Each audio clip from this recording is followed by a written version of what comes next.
We think of pregnancy as this time of just incredible joy and excitement, but let's be real, it can also be a time of some pretty high-stakes medical crises. So let's get right into it, because understanding the warning signs of these obstetric emergencies can literally be a lifesaver. We're going to break down a clinical guide to really unpack what you need to know about these critical moments. So, what's the big question here? It's this. What are those signals the body sends out that demand immediate, life-saving attention? Let's dive in and find out. All right, first up, let's talk about what happens when the body's pressure system just goes into overdrive. See, high blood pressure during or after pregnancy, it's way more than just a number on a cuff.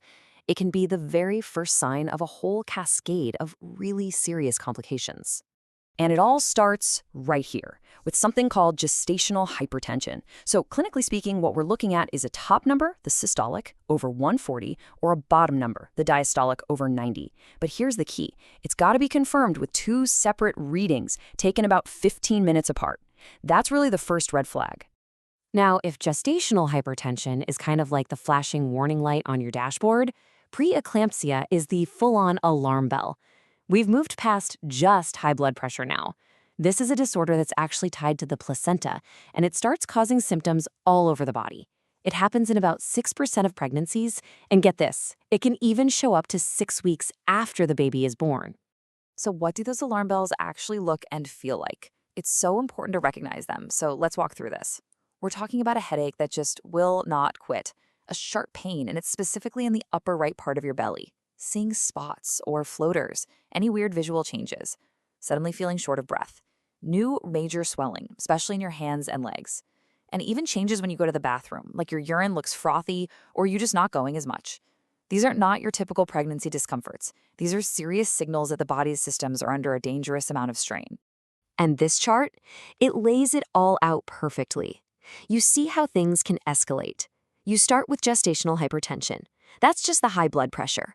From there, it can ramp up to pre-eclampsia, where you add all those body-wide symptoms we just talked about. And the most severe, dangerous stage is eclampsia, which is defined by the terrifying addition of seizures. So here's the really important part. The treatment has to be specific to the problem.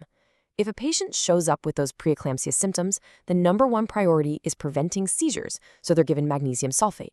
But if the blood pressure itself skyrockets, we're talking a systolic over 160, then the main goal is to get that number down fast, using a medication like labetalol.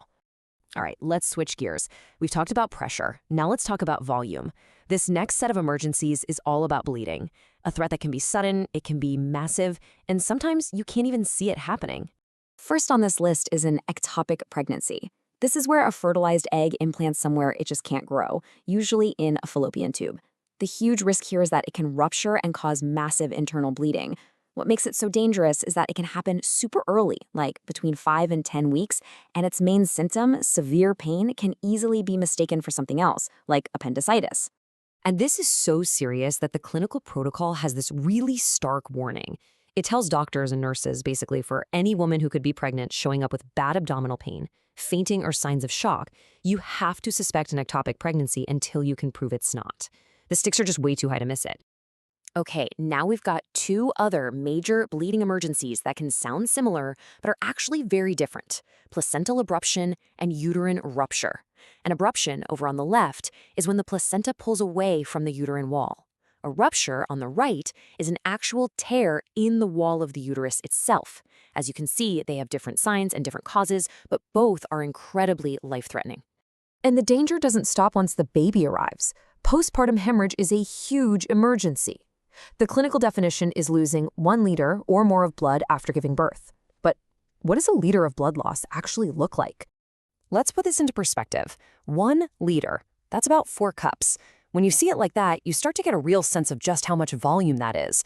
Losing that much blood that quickly is what can send the body into an absolute crisis. And that crisis has a name. It's called shock. The signs are universal. It's the body basically shutting down. We're talking about confusion, trouble breathing, skin that looks incredibly pale, and skin that feels cold and clammy to the touch.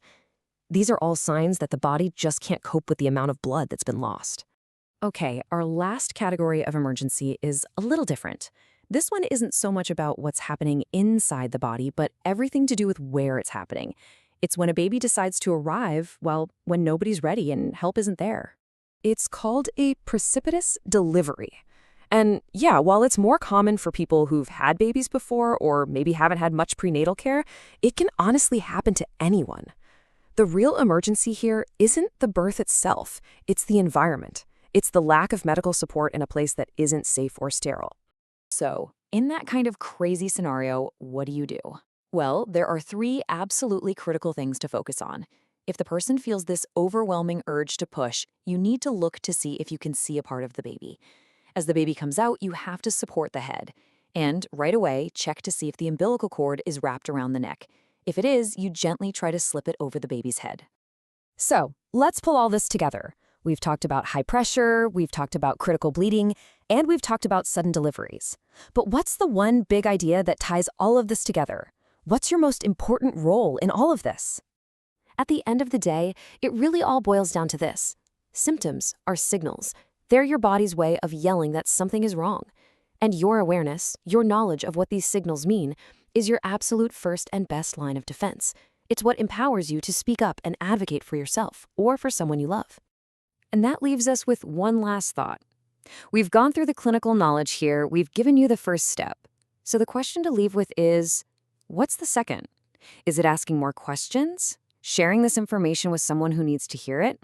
Or is it simply learning to trust your gut when something just feels wrong?